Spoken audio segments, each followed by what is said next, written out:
میں نہیں بول رہا ہوں, میں یہ بڑی بڑی شخصیت کے بارے میں نہیں بول سکتا. قرآن جو بول رہا ہے, قرآن مجھے ہمت دے رہا ہے.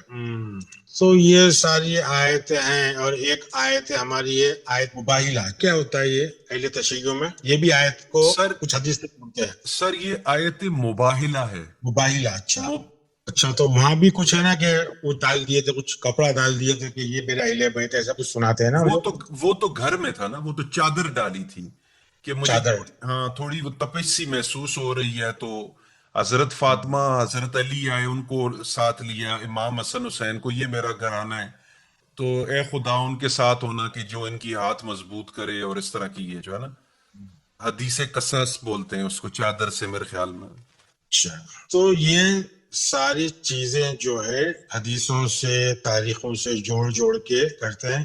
مباہلہ کے کیا بولتے ہیں اس کو؟ مباہلہ, ٹھیک ہے آپ نے, مباہلہ بولتے ہیں.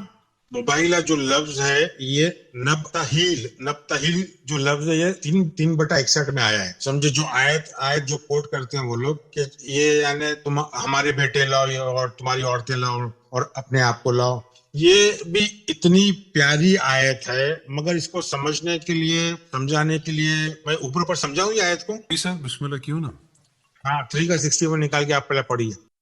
جی سر, یہ آیت ہے فمن حاجک فیہ من بعد ما جاءک من العلم فقل تعالوا ندعو ابناءنا وابناءکم ونساءنا ونساءکم وانفسنا وانفسکم ثم نبتہل فنجعل لعنت اللہ علی الکاذبین.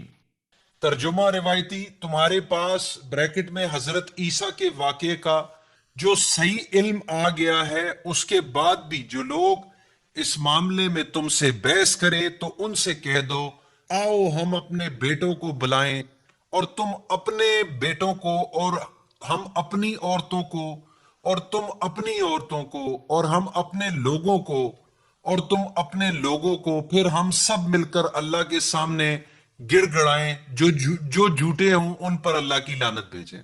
اب یہ تاریخی واقعہ بتائیے, اس کا کیا ہے؟ اس کا تاریخی واقعہ سر یہ ہے کہ یہ منسوب کیا جاتا ہے کہ یہ کوئی چیلنج دیا تھا انہوں نے, نصرانیوں نے غالباً تھا, کہ آپ جو ہے نا, یعنی کہ ہم آپ کے ساتھ جو ہے نا ایک مقابلہ کرنا چاہتے ہیں علم کا, کہ آپ سچے ہیں یا نہیں ہیں.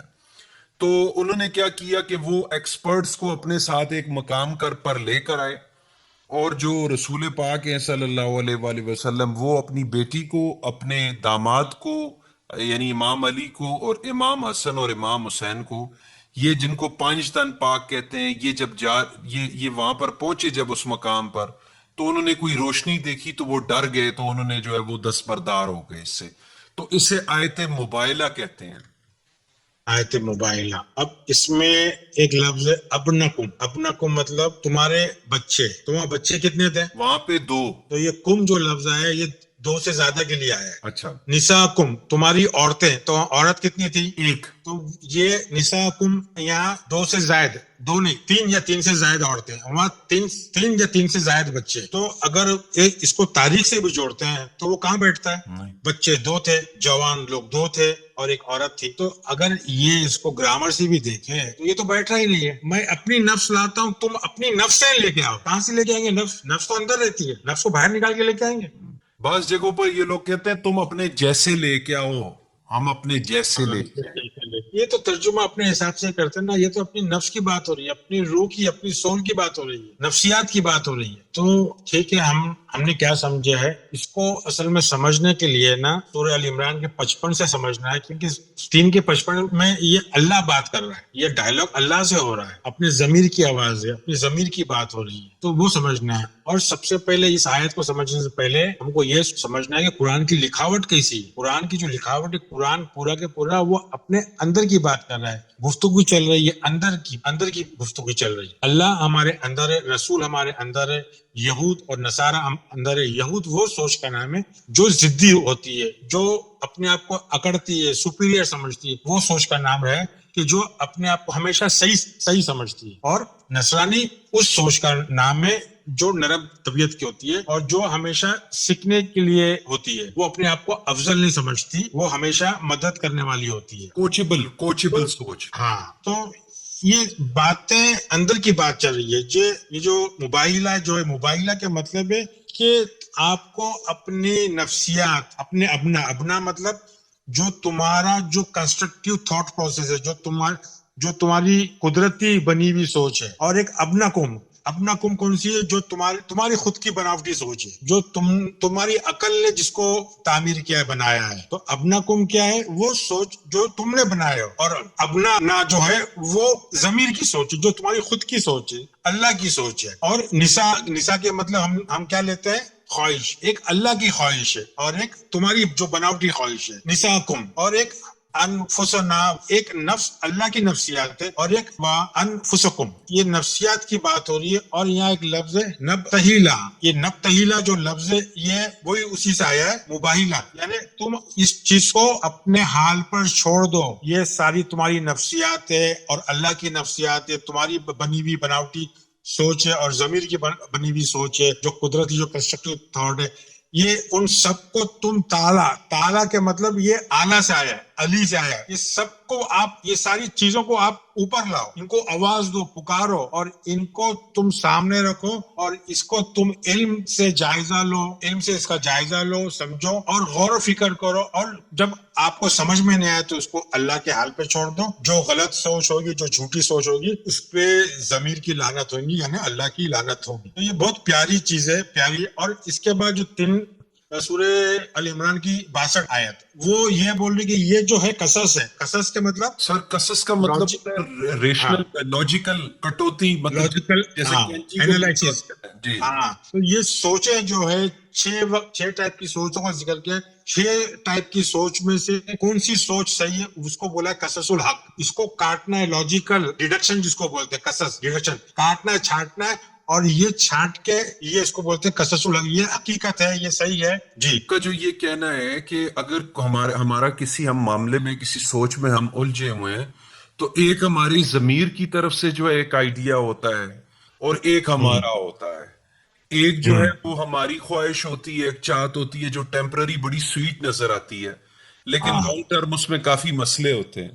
اور ایک ایک ہماری ضمیر کی ہوتی ہے. ایک جیسے وہ ایک حدیث قدسی بھی ہے نا، ایک تیری چاہت ہے، ایک میری چاہت ہے، ہوگا وہ جو میری چاہت ہے. تو ہاں، تو اگر راضی ہوا اس سے جو میری چاہت ہے، دے دوں گا تجھے وہ جو تیری چاہت ہے.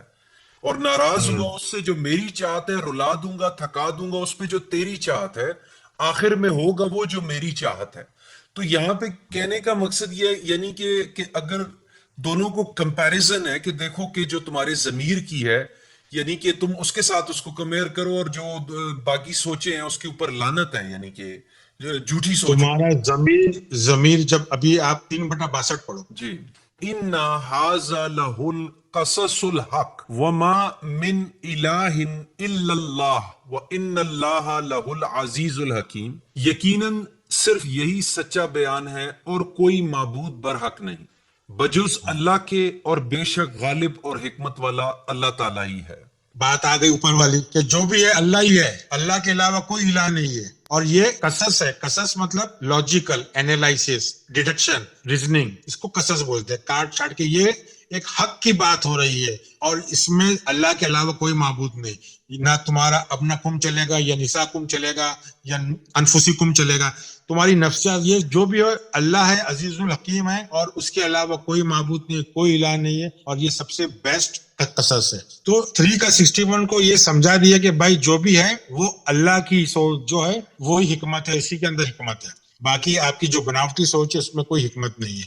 تو میرے حساب سے میں نے یہ اہل بیت جو گھر کے لوگ ہیں، ایک آیت اور لینا ہے کیا؟ جی سر. بیت کے وجہ اس سے ایک آیت ہے، میں سوچا تھا کہ نہیں لوں، بعد میں اس کو لوں، مگر لے لیتے ہیں. چلو تھوڑا وقت باقی ہے تو 4 کا 15 نکالیے. 4 کا 15. واللتی یاتین الفاحشۃ من نسائکم فاستشہدوا علیہن اربعۃ منکم فإن شاہدوا فأمسکوہن فی البیوت حتی یتوفہن الموت او یجعل اللہ لہن سبیلا.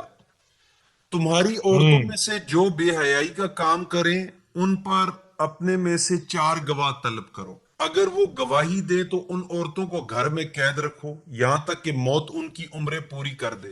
کا, یا اللہ ان کے لیے کوئی اور راستہ نکالے. اسی کے وجہ سے عورتیں بولتی ہمارے پہ ظلم ہے. جی یعنی ان کو گھر میں بند کر دو, سزائے موت دے دو, باہر جانے مت دو. اب بیت کا غلط ترجمہ لینے کی وجہ سے جب تمہاری نساء تمہارے بیت میں, تمہاری سوچ میں داخل ہو کوئی گندی نساء, تو تم کو اس کو کیا کرنا ہے, اس کو عمل میں لے کے نہیں آنا ہے. اس کا مطلب یہ ہے جب تک کہ کوئی صحیح راستہ نہیں نکلے. تو یہ اس کا مفہوم یہ ہے. تو ہم کیا کر رہے ہیں, ہماری بیٹیوں کو, ہماری بہنوں کو, ہماری عورتوں کو فحش کے مطلب ایکچولی ہم سمجھ رہے جو وہ نہیں ہے. فحش کا مطلب ہے ذہن میں گندی بات آنا. صرف گندی بات آنے سے عورتوں کو یہ کر دینے کا, مردوں کی کچھ نہیں ہے.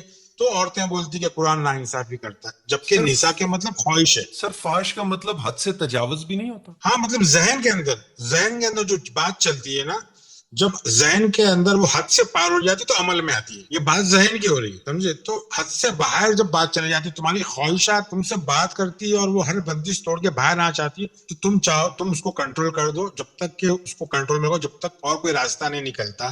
تو یہ بات ہو رہی ہے. یہاں کوئی عورتوں کو, بہنوں کو, ماں بہنوں کو, بیٹیوں کو قید کرنے کے, ہمارا مذہب نے بولنے اچھا نہیں لگتا ہے. پیشاب کی جگہ کو اتنا اونچا درجہ دے دیا ہے کہ پوچھو مت. اتنا اونچا درجہ دے دیا کہ ایک پیشاب کی جگہ مسلمانوں کے لیے وہ عزت کی جگہ ہے. پیشاب کی جگہ کو سر پہ بٹھا دیتے ہیں. سب سے گندے بہت تکلیف ہوتی ہے. یہ کیا آیت ہے کہ ہماری ماں بہنوں بیٹیوں کو قید کرنا ہے گھر میں؟ غلط مفہوم کی وجہ سے کتنی بگاڑ ہو رہی ہے. پاکستان, ہندوستان میں آنر کلنگ ہوتی ہے نا. افغانستان دیکھ لیں, افغانستان میں دیکھو یہ, ارے تمہاری خواہشوں کو گھر, تمہارے سوچ, بیت کا مطلب تمہارے گھر کے اندر بیت الخیال ہے. وہ جو خیال نہیں آنا چاہیے اندر, وہ بیت کے اندر, کیونکہ وہ صاف ہونا چاہیے, طاہر ہونا چاہیے, وہ گندگی نہیں آنا چاہیے, اس میں مشرک خیال داخل نہیں ہونا چاہیے. وہ تمہارا بیت اللہ ہے, وہ تمہارا مسجد الحرام ہے, وہ تمہارا قبلہ ہے. یہ ساری چیزیں ہیں, بتایا ہے اس کے اندر یہ ہوتا ہے. تو بیت میں قید کرنا تمہاری نساء کو, مطلب تمہاری خواہشوں کو, اپنی نساء کو عورت بنا دی اور ظلم کر رہے ہیں. افغانستان, پاکستان, بنگلہ دیش, ذرا سا لڑکی کو گولیاں مار رہے, چاقو سے مار رہے, بھائی لوگ اپنی بہنوں کو مار رہے ہیں. بس سیکس سیکس سیکس. یہ مذہب میں 4 شادی کرنا, 40 دن سے زیادہ بال بڑے نہیں ہونا چاہیے, یہ ساری گندگی باتیں سے پھیلی ہوئی ہے. اور قرآن کا اتنا پیارا پیغام اس کو ستیہ ناش کر دیا. عورتیں ذہن پہ سوار ہیں سر. بس عورتیں بس. ارے بایولوجیکل نیڈز ہے ہر کسی کے, مرد اور عورت کی بایولوجیکل نیڈز ہے, ان کی ضرورت ہے. غلطیاں ہو جاتی ہے تو اس کا مطلب کیا قید کر دیں ان کو, اور مرد غلطی جتنی چاہے وہ کرتے رہے. یہ آیت کا مفہوم بھی سمجھ رہے نہیں ہے. تو یہ میں آیت نہیں لینا چاہ رہا تھا, کیونکہ میں نساء کے ٹائم پہ لینے والا تھا, یا پہلے لیا تھا شاید. تو یہ مطلب ہے اس کا کہ بیت کو سمجھانے کے لیے, بیت جو ہے یہ اینٹ اور پتھر کی بات نہیں ہو رہی ہے. یہ بیت تمہاری سوچ, تمہارے خیال, جو تم سوچتے ہو وہ تمہارا بیت ہے, وہ تمہارا قبلہ ہے. وہاں امام, اس کو امام ابراہیم نے بنایا ہے. وہ امام ابراہیم وہ جو نو کا شیعہ ہے. تو اہل بیت کوئی فزیکل انسان کی بات نہیں ہو رہی ہے, کوئی مرد اور عورت کی بات نہیں ہو رہی. اہل بیت وہ ہیں جو اس مقدس گھر میں تشریف رکھنے کے لائق ہے,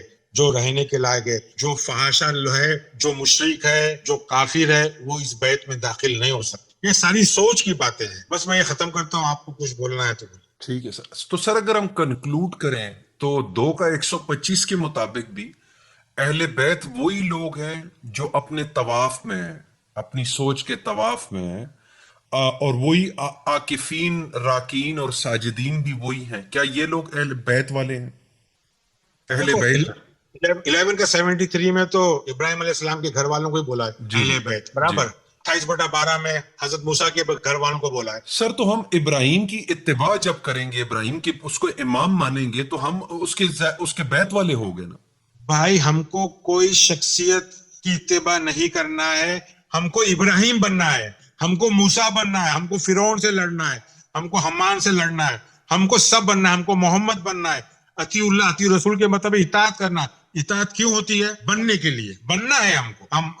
ہم حضرت بولتے ہیں مگر ان کو حاضر سمجھتے ہی نہیں ہے. یہ سارے کے سارے اندر موجود ہے, اور ہم کو یہ اندر کے جو اپلیکیشنز ہے, ایپس ہے, یہ ان کو زندہ کرنا ہے. یہ سب بشر ہے, یہ سب سینسز ہے ہمارے, ان کو زندہ کرنا ہے. تو بشر کے معنی ہم نے لے لیے, وہ بھی لے لیے, مرد, انسان کو بھی مرد, ناس کو بھی مرد, مرہ کو بھی مرد. یعنی ہم نے کسی چیز کو, یعنی ایک ہی معنی, امرات کو بیوی, نساء کو بیوی, زوج کو بیوی. تو یہ سب کھیل کر رہے ہیں. ہم کوشش کر رہے ہیں لوگوں کو سمجھانے کی, مگر لوگ خود تحقیق کرے, کھلا ذہن رکھے اور اس کو اچھے سے سمجھے. ٹھیک ہے سر, بہت شکریہ, آپ نے بڑے اچھے سے اس کی وضاحت کی. اب خواتین و حضرات, یہ ریفرنسز آپ کے سامنے چل رہے ہیں.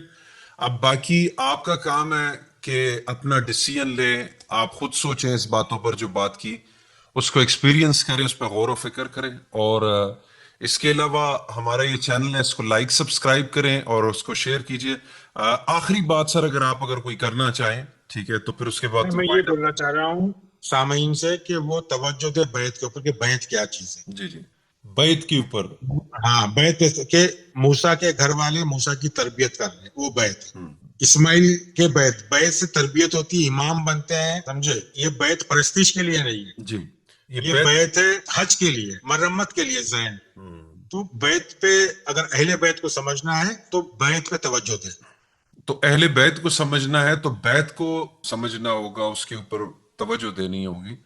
تو پلیز یہ چینل لائک کریں, سبسکرائب کریں اور اس کو اپنے دوستوں کے ساتھ شیئر کریں تاکہ حق کا پیغام جو ہے وہ اس میں آپ کی کنٹریبیوشن اور یہ دور تک پھیل سکے. تو انشاءاللہ جلد ایک نیکسٹ پروگرام جلدی لے کے آپ کی خدمت میں حاضر ہوں گے. تب تک کے لیے السلام علیکم.